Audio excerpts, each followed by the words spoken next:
What have you seen as far as the growth in Nevada? Like, you've been doing this 20 years, some boom and bust cycles. I mean, when I was coming up here in my 20s, because my uncle lives up here, and then we had a condo up here, it was casinos or bust.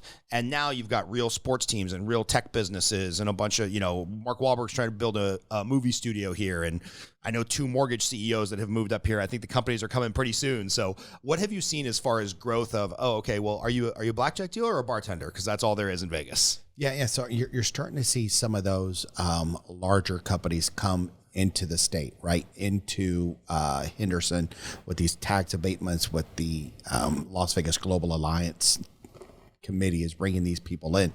I think the misstep that we're doing is Vegas always wants the big shiny thing, right? The sports, right? The large manufacturing companies that are going to bring 1,000 employees. I think we're missing it with some of the specialty companies that we should go after to bring out here, right? We're still not as diversified as what we'd like, and we are kind of like a weekend down.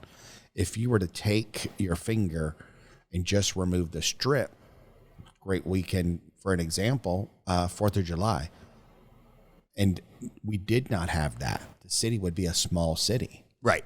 So we need to bring other small to medium-sized companies that can provide value for the community.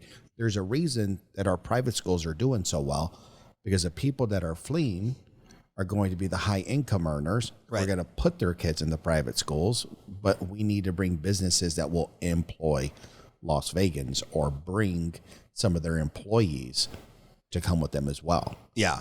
When I think of that, like, prototypical middle America, like, you're making a good living, I think of some friends of mine that do like low voltage installs, right? Mm-hmm. They're like, they're not welding, shaking hands with the devil down at the bottom of a coal mine. It's low voltage. Like, you're probably not even gonna get shocked. You're running Ethernet wire, but they'll make 70, 80 grand a year running wire.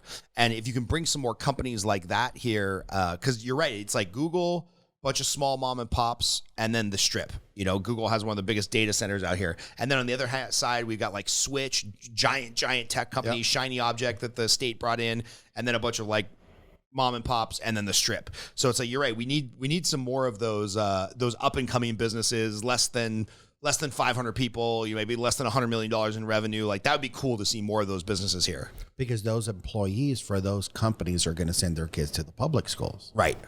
And that's what we need to strengthen, is getting the public schools stronger for the state of Nevada, so that we can have, and I know businesses that have jumped right over Nevada going to Arizona or Texas because of the public schools, for the business owners wanting their employees to have better options than what we have out here.